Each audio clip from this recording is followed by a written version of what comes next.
Trocando uma ideia com o André, da 420 Substratos, Bom, a gente estava falando da diferença dos solos orgânicos, né, dos solos inertes, a facilidade para o cultivador iniciante mexer ali com algum composto de nutriente para ter que mexer menos na planta, né, durante esse período.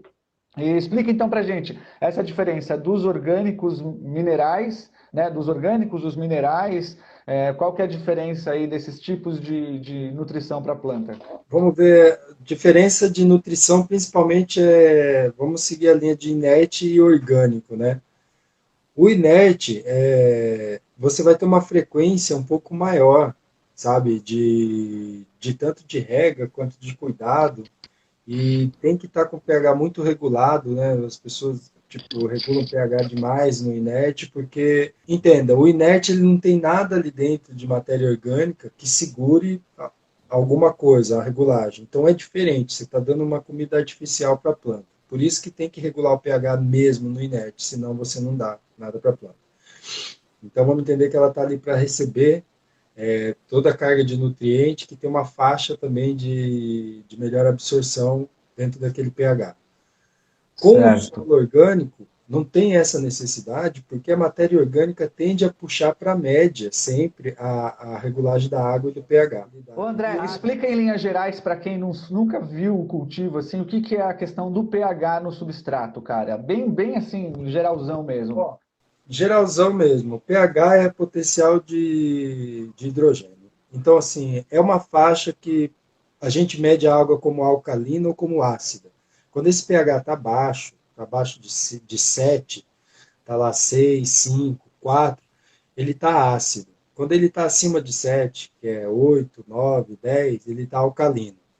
Para a gente consumir essa água, é legal que ele esteja alcalino no nosso corpo. Nosso pH humano é de 6,5, né? Então é legal que a gente consuma uma água 7, 8 até de pH. A planta precisa estar na faixa ali entre 6 e 7 para ela conseguir absorver a maioria dos nutrientes nessa faixa de pH. Uhum. Quando a gente usa matéria orgânica no solo, tende a estabilizar o pH ao tempo. Não quer dizer que o solo vai corrigir 100% isso, uma coisa com outra. Então não confunda. Uhum. Por isso que é legal você saber também o pH da sua água que você rega, que você bebe, por questões de saúde, de segurança e de rendimento no cultivo.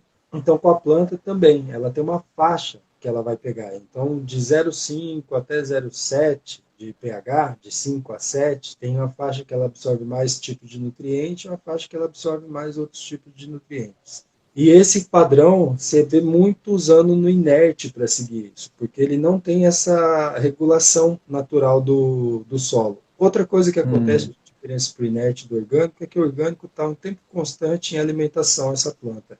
Ela não tem uma fase que ela está concentrada de nutrientes, que nem vem do inerte, que é na hora da rega ali, está concentrado de nutriente. Então, no solo orgânico, não. Você tem uma liberação um pouco mais lenta também. E é mais difícil de ter overfert, porque como tem uma liberação mais lenta, a planta consegue selecionar um pouco mais o que ela precisa puxar, né, na quantidade que Uhum. ela precisa puxar e absorver. Então o excesso, André, o excesso quando tem a overfert é porque o solo está mais ácido, é mais ou menos por aí, daí a raiz não consegue absorver aquela quantidade mesmo que tenha em alto grau de nutrientes naquele substrato. É mais ou menos isso? Não, o excesso é quando tem excesso de nutriente mesmo, carregado. Então não é nem Hum. pH, é por errar na mão mesmo. Então a pessoa coloca lá, Ah, sabe? A planta, às vezes, por exemplo, se o cara colocou alguma matéria orgânica ou usou o solo adubado, já usou o solo de outro cultivo, que ele já tem uma nutrição no solo, você ficar ah. colocando mais nutrição no solo, às vezes sem necessidade, você só pode sobrecarregar a planta. Primeiro, assim, a planta pode ficar num verde muito mais verde e começar a enrugar para baixo as folhas. Então, é um sinal Legal. fértil. Outro sinal também é quando ela começa a murchar de repente e queimar nas pontas também. Então endurece essa folha e ela começa a ter, parece que é uma queimadura mesmo. Ela vai Aquela necrosada, né? Começa a necrosar as pontinhas, é esse o sinal? totalmente quebradiça, assim, você vai lá, encosta, cai um pedaço. Então é Hum. sinal de overfert. Isso acontece, dá para você ver gradativamente, porque começa nas, como se diz, nas folhas mais baixas, mais próximo ao solo. E vai Então, subindo daí, né? Isso, e vai subindo. Ah, legal. Nesse Isso é caso, se legal. você errou a mão, né? Deu muita comida lá para a bichinha, achando que ela ia. Isso, e agora? O que fazer, cara? Tem reversão ainda? Isso? Como que faz? Tem, ainda tem salvação nesse caso, né? Dá para fazer um flush, né? Que falam. Explica E pra galera o que que é isso, cara. esse flash, você vai lavar o solo, literalmente, né? Você vai, tipo, tirar o excesso de nutriente. Então você vai colocar. Jogar água, né? Jogar água e deixar escorrer, mais ou menos isso, né? A recomendação é 10 vezes o volume que você rega para você deixar escorrer mesmo, entendeu? O máximo Ah, de água possível. Aí vai sair excesso de nutriente e segue a vida normal. E tenta não dar muito nutriente. Não é dando nutriente que faz a planta crescer. A planta que precisa, ó, de gás carbônico que ninguém quer dar, sabe? Então são uhum, três uhum. coisas que eu falo que faz a planta crescer, assim, que são primordiais para o seu cultivo. Uma é o solo com nutrientes. Pronto. Tem que ser um bom solo, que não é ser qualquer solo. Por exemplo, o inerte usa um monte de. As substâncias inertes a gente usa no solo adubado, porque ele dá condição para a planta crescer. Então, o solo não é só nutriente, é condição também. Então, tem um solo. É o que se chama da aeração, né? Deixar aquele substrato bem fofinho, sem estar compactado, essas coisas para facilitar a expansão de raiz, essas coisas, né? Isso, e você tendo um bom solo, ele já faz isso para você, né? Então tem que ter aí com vermiculita, com perlita, turfa. Então essas matérias inertes aí, elas ajudam o solo, né?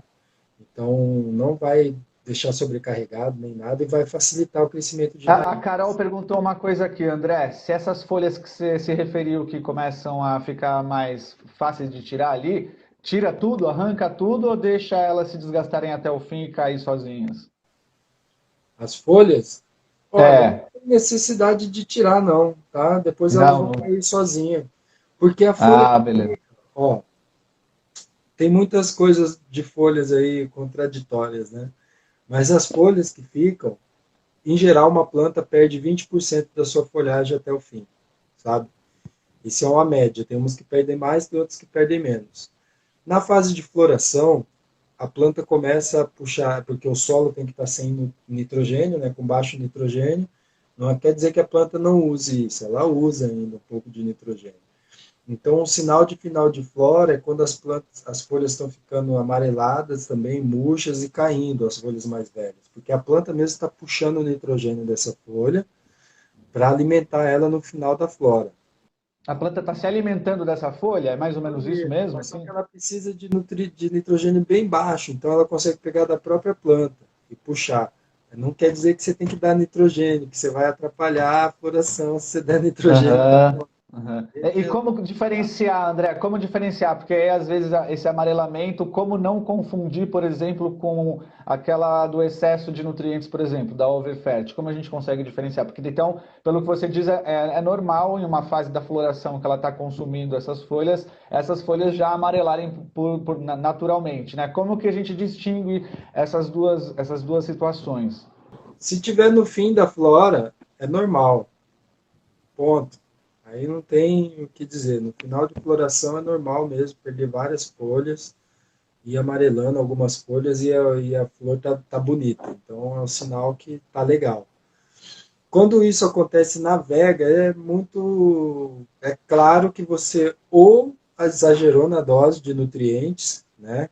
Que é muito comum de acontecer, ou está exagerando na rega também. Hum. A rega demais às vezes murcha algumas plantas também e elas não conseguem absorver nitrogênio direito, por isso também elas dão a primeira acusa falta de nitrogênio. Então muitas plantas acusam falta de nitrogênio, fósforo, ferro, tudo mais quando são novinhas por excesso de rega.